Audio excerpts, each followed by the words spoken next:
If your Jeep starts struggling and your first instinct is to hit the gas harder, you're probably about to make it worse. I've watched this happen on every trail I've ever run. Tires spinning, Jeep bouncing, guys getting more aggressive with the pedal because they think more power equals more progress. And instead of getting through the obstacle, they're fighting it. The crazy part? It's not because their Jeep doesn't have enough power. Even a stock Jeep has more power than you need for 95% of what you'll ever wheel. Throttle isn't about power, it's about control. And if you have the right tire pressure, you can pick the perfect line. You can have lockers, 35s, 4 inches of lift, and still blow the whole thing in 2 seconds just with your right foot. The pedal is the last decision you make before your Jeep responds. Get that one wrong, nothing else matters. Here's what most people do. They start to lose traction and their brain says, give it more gas. So they do. And the second those tires start spinning, they've already lost. Here's what actually happens when you spin a tire. The tire digs in, and now you're sitting lower than you were before. So you now have less grip and more obstacle to climb out of. You didn't solve a problem, you made one bigger.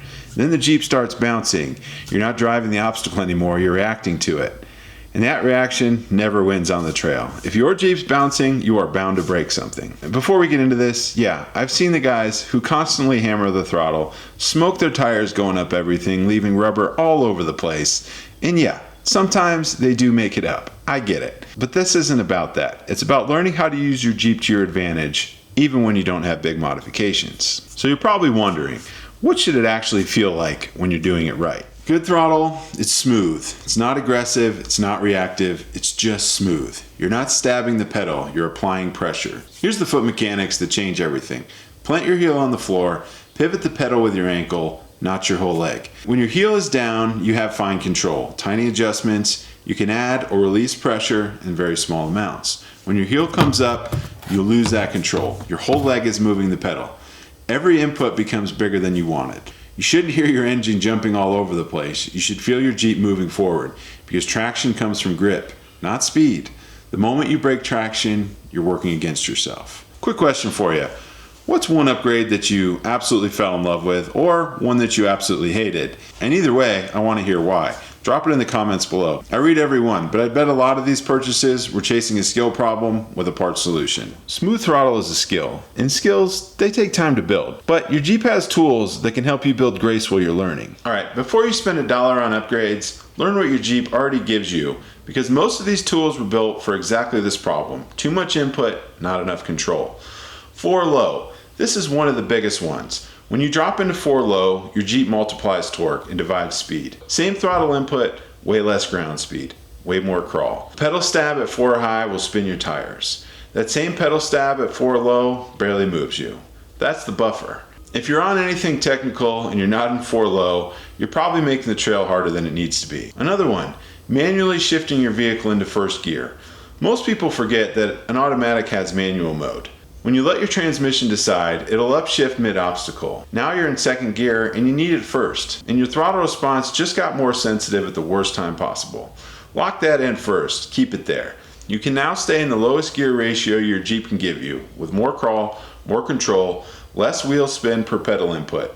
Alright, another one, 2-foot driving. Don't necessarily need to do this as much with some of the newer vehicles, but left foot on the brake, right foot on the gas. It sounds wrong, but it's not. When you're crawling something technical, dragging the brake a little bit while applying throttle gives you that level of control single foot driving can't.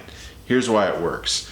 The brake holds the Jeep back so you can apply more throttle without lurching forward. That extra throttle keeps the engine in its torque band and lets you modulate forward movement with the brakes instead of the gas.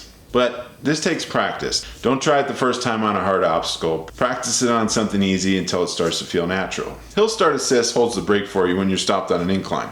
No rollback. No panic stab of the throttle when you release the brake. The Jeep just sits there for a couple seconds until you're ready. Hill Descent controls the brakes for you when you're on your way down. You set the speed, the Jeep maintains it. You focus on steering and line choice instead of riding the brake. These aren't crutches, they're tools. Use them while you're building the skill. And keep using them on obstacles where they can help. Let's think about crawl ratio in general. A lower crawl ratio.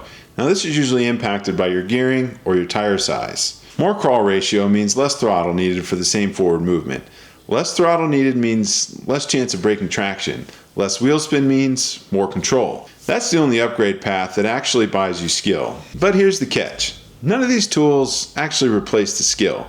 They give you grace while you build it. But this is where people often get confused. There's a difference between traction driving and momentum driving. Most of the time, especially on rocks, you want traction. Slow, controlled, crawling. Let the Jeep do the work. Let the suspension flex. Let the tires find the grip. But there are times you need momentum. Whether it's ledges, sand, loose hill climbs, snow, mud, any scenario you may come across that you can't crawl. And here's the key. Momentum should be planned, not panic. If you're adding throttle because you're reacting, you're already behind.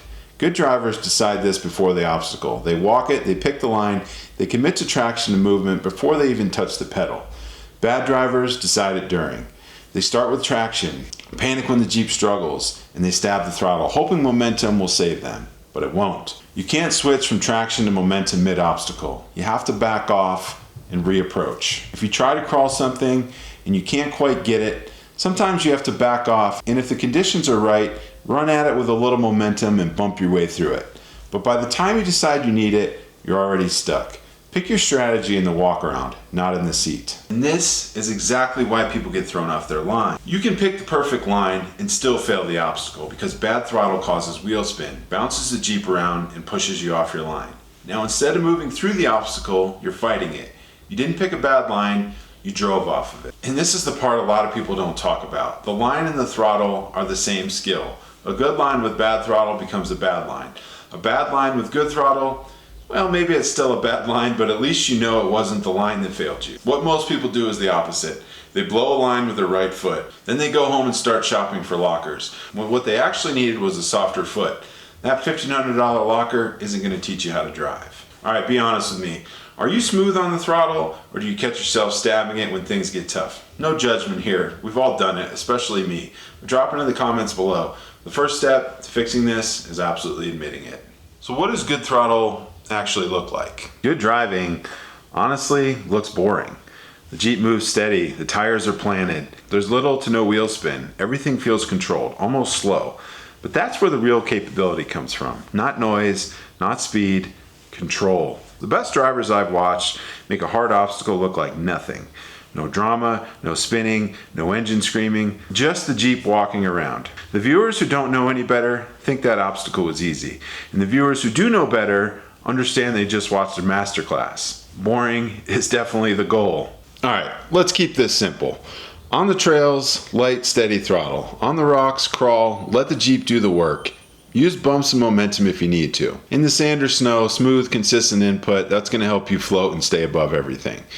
No sudden throttle, no panic, no digging in, just control. By the way, Off the Grid Surplus makes gear that actually holds up when things get real on and off the trail. So if you're building your setup or about to head on an adventure, this is a great place to start. Check them out through the link in my bio. Here's the mental model that locks it in. The pedal is not an on-off switch. Treat it like a dimmer.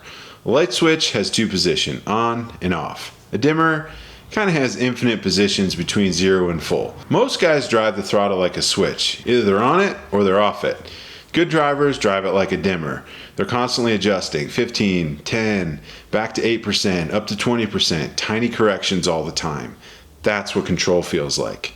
By the way, if you want to stop wasting money on upgrades that don't fix real problems, grab the Jeep Cost Control Playbook. It's free and in the description below. It walks you through exactly what to upgrade, what to skip, and how to build a Jeep that actually matches where you drive. It's free and it gets you into the new community I just launched. Check out the link below. Anyway, when you get this right, everything slows down. You feel in control. Your Jeep feels planted. Obstacles that used to feel difficult start feeling easy.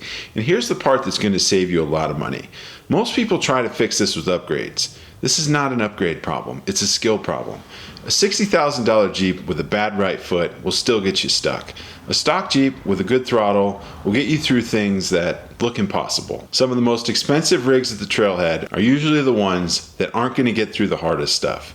The driver with the best foot is. And that's the unlock that nobody's selling you, because nobody makes money teaching you to be a better driver. They make money selling you the next part. If I could leave you with one thing, next time you feel yourself start to struggle on the trail, don't reach for more gas, reach for less. Stop, reset, breathe, then reapply. Smooth. That one habit is the difference between a driver and somebody just pointing their Jeep at stuff. The pedal is where the capability lives. Learn that and you'll outwheel guys with twice your build. If you found this video helpful, make sure you subscribe so you'll be the first to see what's coming next. But for now, check out this video. Thanks for stopping by, Roam Nation. I'll see you on the next one.